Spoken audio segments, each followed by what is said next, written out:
Peace, peace, y'all. What up? It's E-Rocks, orchestrator of the Gravity Movement, one half Soul City. Shout out to the homie DJ Mel B. Let's get into this music.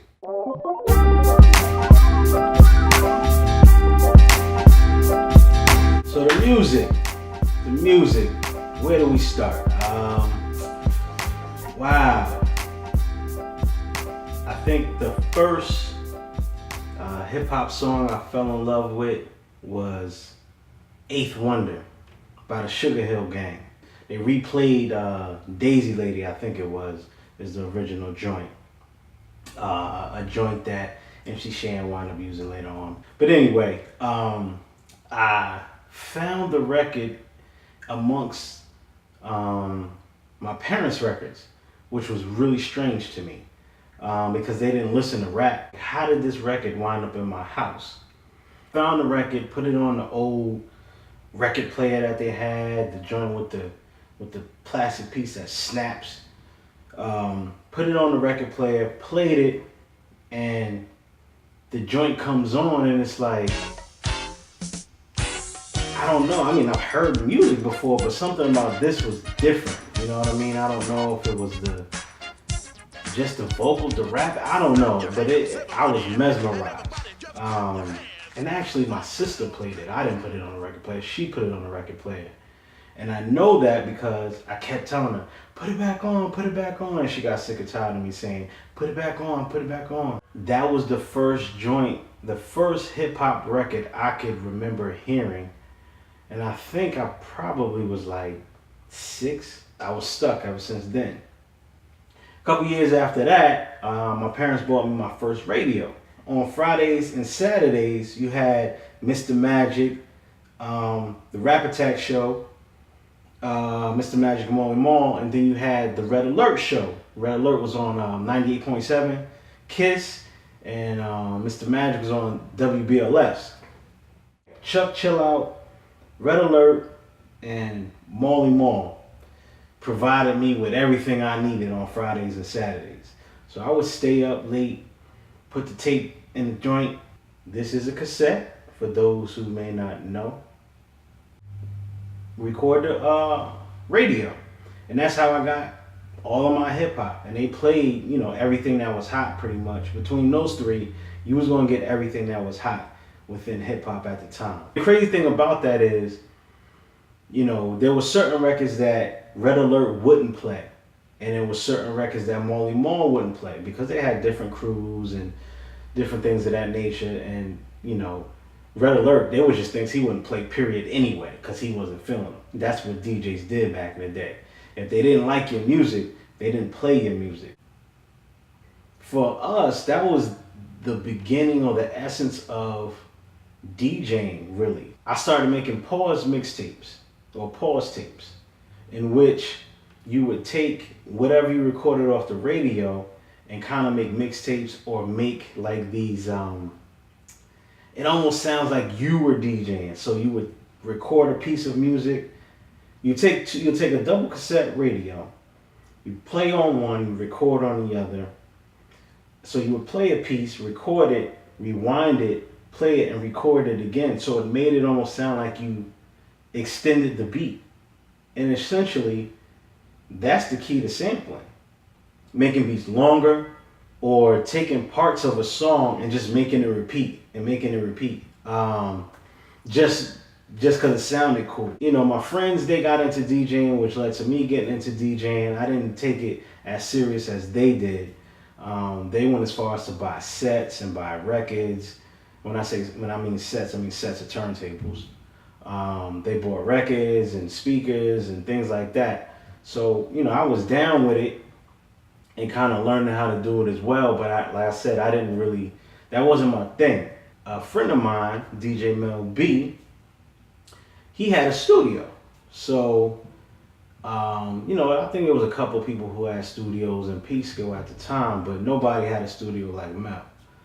And we used to go up there to get music for our talent show. I had a crew, we danced and everything, and we'll get into that on another video. My other boys, they used to borrow records from them. So just going up there kind of placed us in this studio environment. And I don't know how it came about, but I showed interest in wanting to make beats. And he started showing me the basics of how to make beats. The way he makes beats, which is important because, as a producer, everybody goes about making beats differently. But he showed me the basics, counting bars, how to, control your levels on the board, sampling.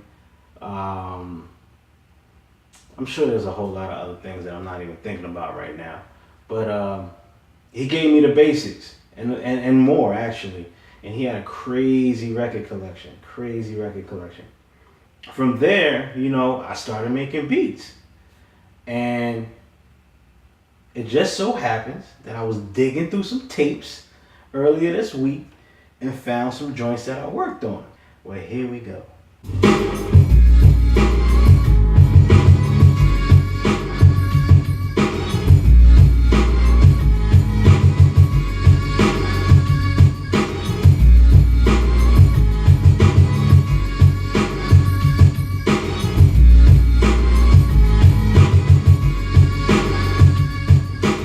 By the way, I'm not going to do this in real time because it would take forever. Shout out to my man Tink. He helped me out with the drums on this joint. Now remind you, this is the mid-90s, y'all.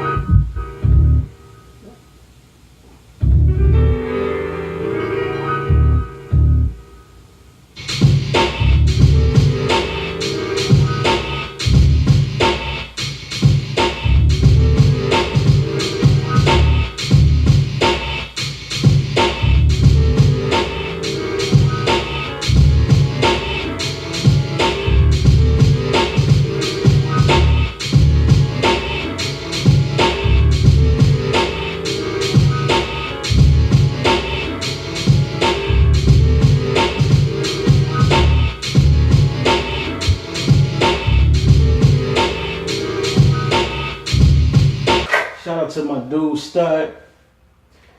This one was for him.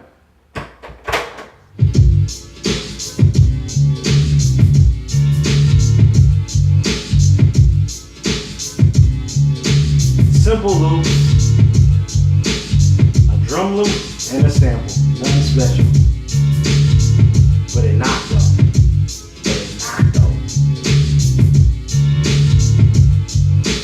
Need a Baker sample. I think that was the drums from Black Hot, KRS-One. So from there, at that point, I didn't have any equipment. Constantly going to Mel's house, constantly interrupting him from doing what he was doing. we were persistent in trying to chase our love for music. 94, 95, went to college around 95, went away, came back, did my thing, graduated, came back, and was like, man, I need my own stuff. What am I gonna do? At this time, the MPC was super popular, you know what I mean? And if you can get your hands on an MPC, that's all you needed. So, I got my hands on an MPC. As you can see right here, copped that in like 2000. It's 2017, so that machine is 17 years old. Everyone was in love with the MPC. I think because of the timing of it and just how dirty it made everything sound. It made your drum sound super full. It made your sample sound crazy. You had the 16 levels that you can just, freak that out.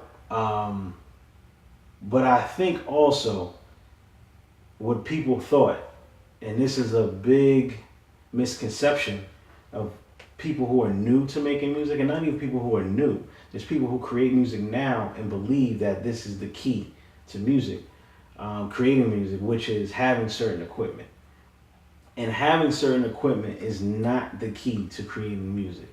Machines don't have souls. They don't. It's just an instrument. It's just another tool. So if you want your beats to sound like Premier, or you wanted your beats to sound like Premier at the time, or Pete Rock, getting an MPC wasn't going to do that.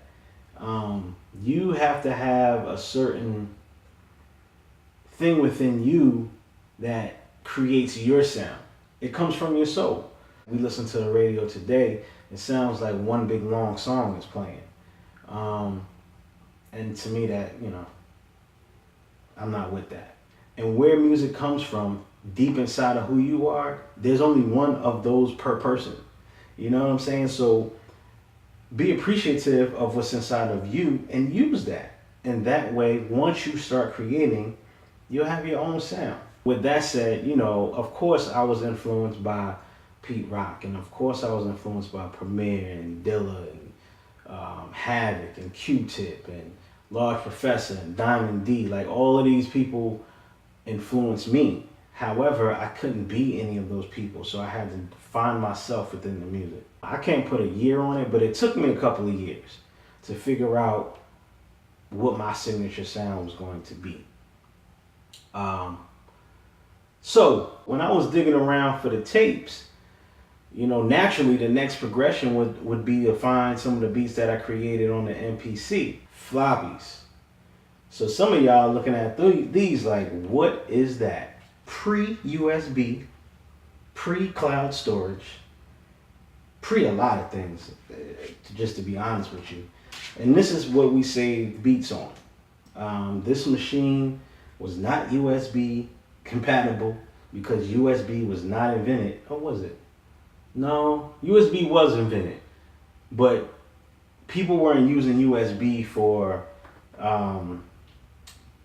music instruments or boxes, so to speak. When I say boxes, I mean like the SP 1200 or the MPC. They were mostly SCSI, and that's a huge, big, chunky connection. That this is a SCSI cable. Do you see how big that is? Compare this to this. This is like 1, 2, 3, 4, at least 4 of these. And then it's crazy heavy. Like, me and my man Tech One had a joke where we said, I'm gonna slap you with a SCSI cable. And if I slapped you with a SCSI cable, it would leave a mark on your face.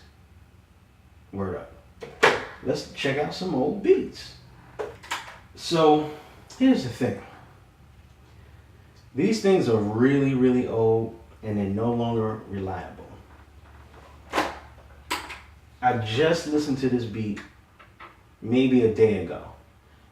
Now I'm trying to load it, and I'm getting all kind of disc errors. This is whack. You hear that clicking noise? That is the beat loading. Oh my goodness, this is crazy.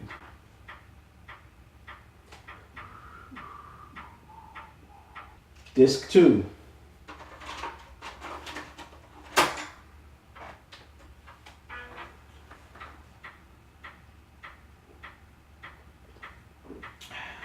LaCroix, the best.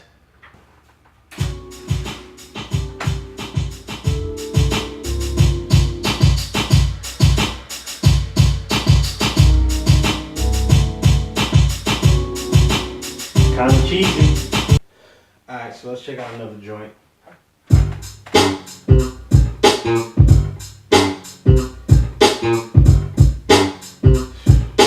Not feeling that one. The crazy thing is, I know what I was trying to do there, but I just didn't know how to do it.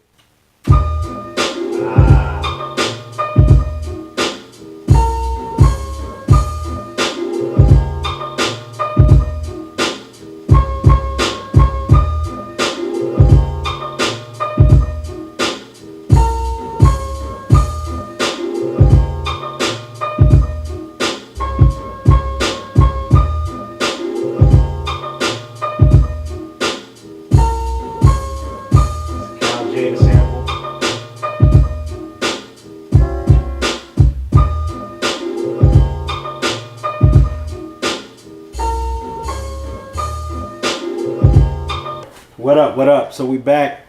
Was having a little technical difficulties with my recording setup, so the sound quality might change. I don't know. I'm gonna roll with it because I'm committed to giving y'all this content. You know what I mean? So we're gonna push through it.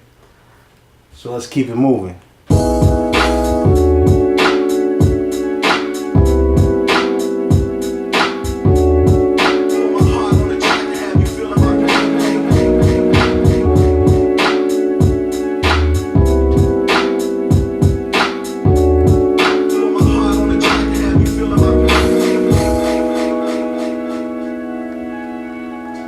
So this joint is kind of crazy because, and listen to it.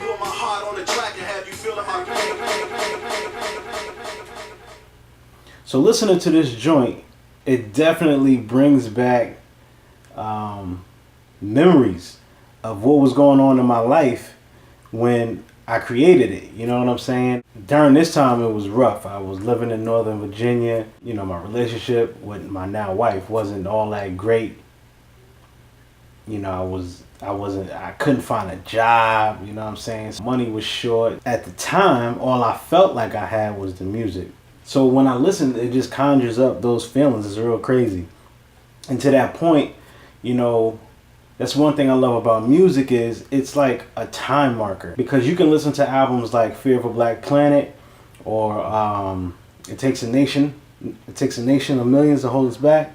Really understand what was going on in the streets or in this country at that time.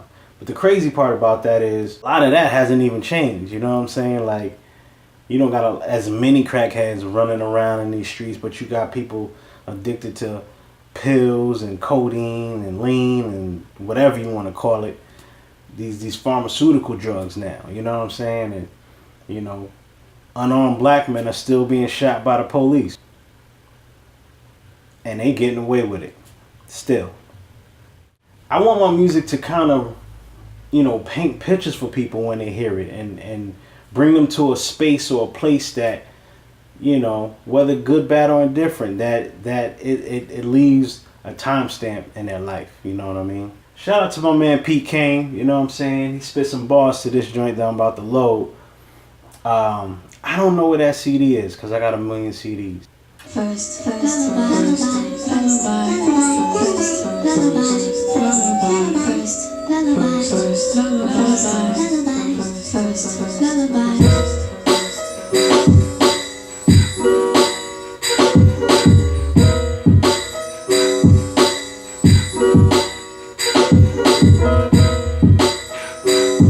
joint is kind of dark.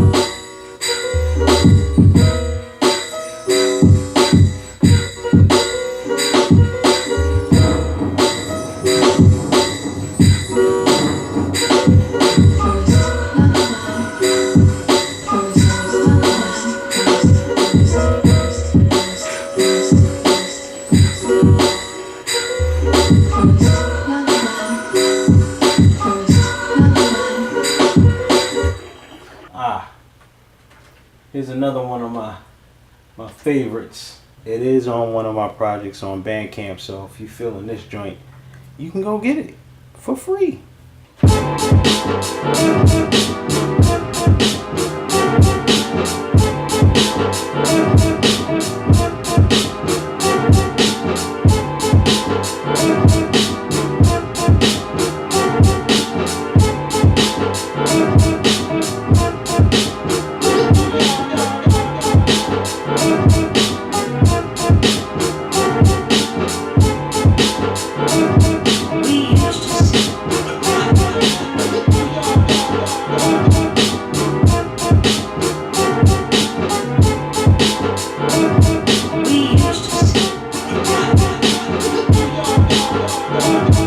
That joint was called Kings and Queens.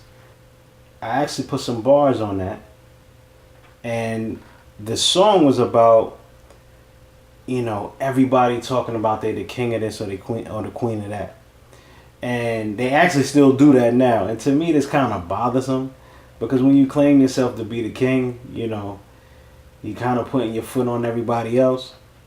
And I know it's like, well, we're all kings and we're all queens and I always gotta feel like I'm the best. Whatever. That's just not my style. But there's some people who claiming to be the king and really are not that good. And I have so much music that I haven't released. So much music that I just made it and just kind of push it to the side. But at some point, you're going to hear all this music. I'm going to start releasing stuff, re-releasing stuff, providing music for multimedia purposes. So I'm really on a mission to truly die empty. And what I mean by that, not that I feel like I'm going to die anytime soon, it's just the fact that when I can't make, if it ever comes a time where I can't make music anymore, I want to be able to say I did it to the best of my ability. You know what I mean? I want to say that I did it and I didn't hold back and I didn't second guess myself. You know, I just did all that I could to share my gift that was given to me. I did my best to share it all with those around me. So with that in mind, all of this is coming out. You know what I mean? So stay tuned for that. It's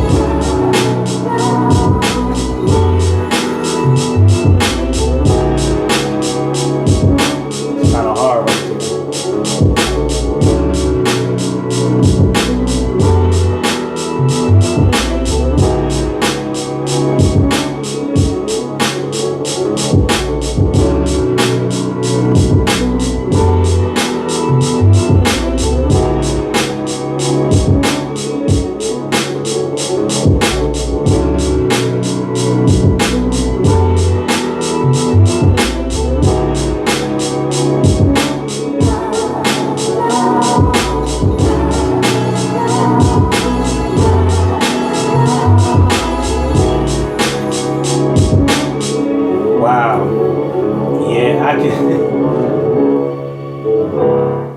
I remember making that, and I was in a super dark place.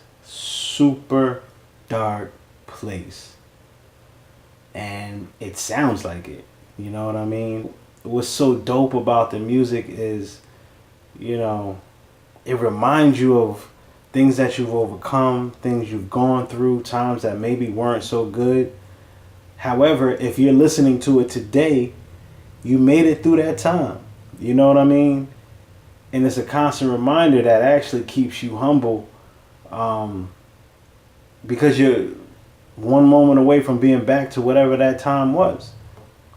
It's real deep when, you know, your music or music that you like or music that you just listen to constantly reminds you of what you used to be. Because it's important that you don't forget what you used to be. Like, I think some people, they mature and they like to forget who they used to be or where they used to be in life. And I think those things are the things that keep you humble. Those things are the things that help you recognize issues in others and try to reach out and help others. Those things are reminders that God is real. When your life changes and it's altered in different ways, we can't forget it. We can't forget it. Those experiences are meant to be shared, and those experiences teaches others. So if you go through something, why not share the game to help someone else avoid going through it? Drop that jewel. This music that I've created constantly reminds me of who I am and who I was. Like, I've never released that beat, and that beat to me right now is dope. If I touched it up in Logic, to me it would knock. You know what I'm saying? So I'm just gonna do that. I was gonna say I just might, but I am. This is one of my favorite beats right here, and this is how it all started.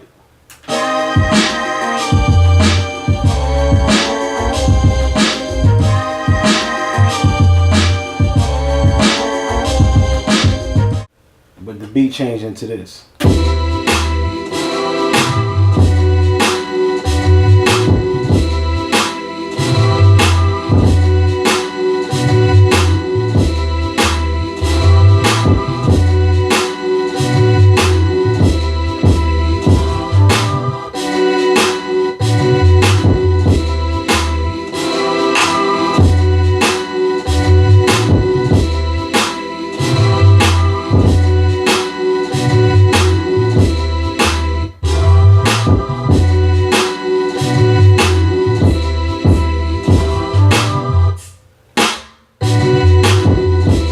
talk about Far From Home and what that project is all about.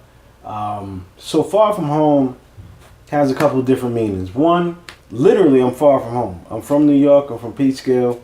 I was raised there, and in that small city outside of New York City, there's a lot of talent. You know what I mean? Musicians, rappers, writers, dancers, visual artists, community activists, you name it. It was there, you know what I'm saying? And I didn't really truly realize what was there until, I left and matured a little bit and, kind of actually took the time to think about what was there. So shout out to Peekskill. And I'm far from there right now. I'm in another environment. I'm in North Carolina. My peoples are from down here. My mother's people are from down here. Shout out to Roanoke Rapids and Garrisburg. So I'm not unfamiliar with the South. I've been coming down here all my life. And funny thing is, I hated it coming when I was younger, but now I live here. Like I said, Peekskill raised me. But the Raleigh area now is what's nurturing me. So shout out to the Raleigh, Knightdale, Durham area. You know what I'm saying? And then, what I'm doing right now is outside of my comfort zone. I'm not used to being in front of the camera, and I'm used to kind of inspiring others and giving other people ideas of how to move and how to do different things. But I never took it upon myself to do it. I could have been, I don't want to say more popular, but more established. However, I chose to move in the background and move in the shadows and just put music out. And people, didn't really know who I was. They just know of this guy named, Gravity Movement, who was putting out music. So in that sense, what I'm doing right now is far from home as in regards to comfort. You know what I mean?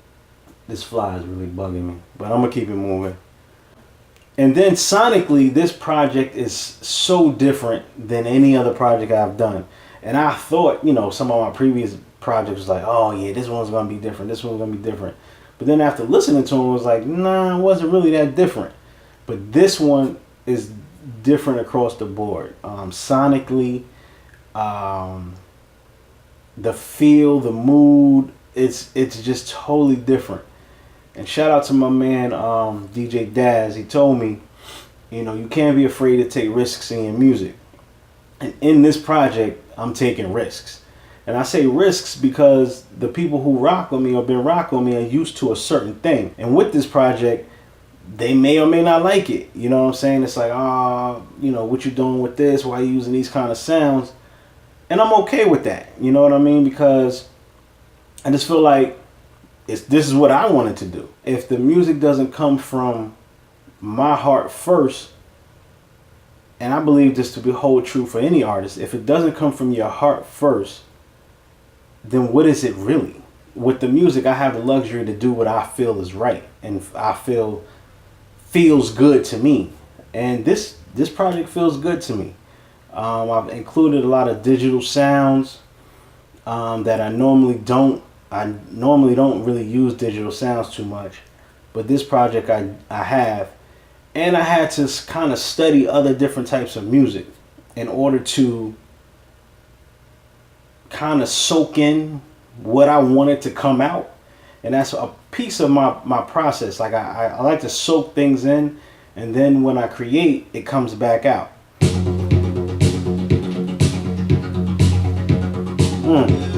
Get it? I was listening to stuff like this. Soaking it in.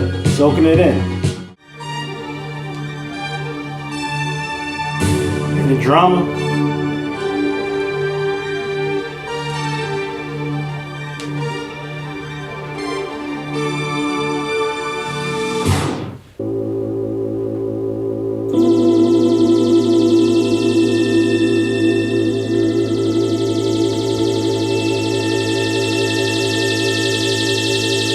This was made in 1978. Not gonna tell you who it is.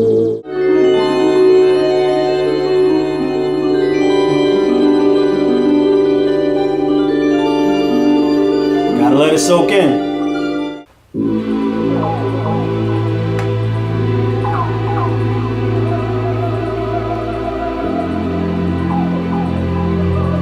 Yeah.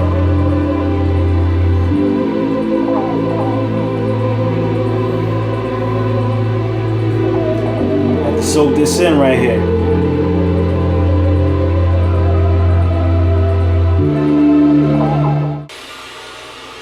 So what you just heard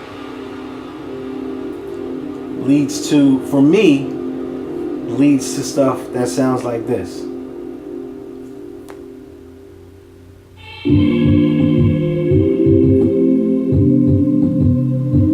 And it's hard to explain how it translates this way, but it does, you know what I mean?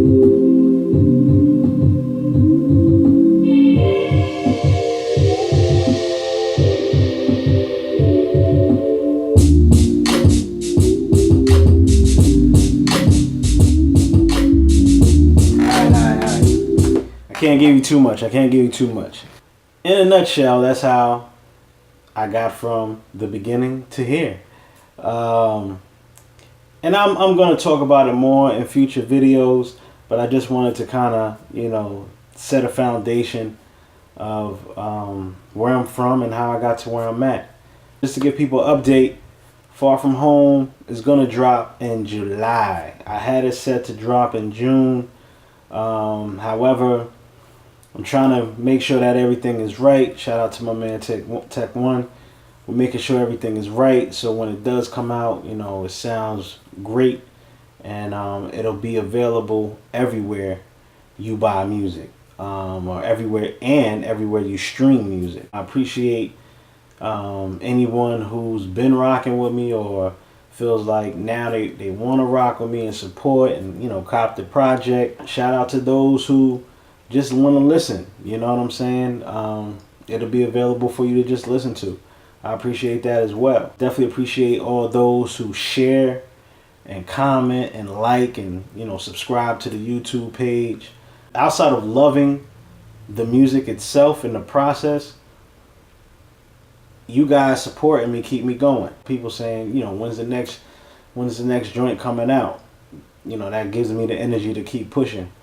Because on the real, this is not a 9-to-5 job that pays me weekly. You know what I'm saying? So there has to be some other motivation outside of money. Because if it was about the money, I would have quit years ago. However, money does help.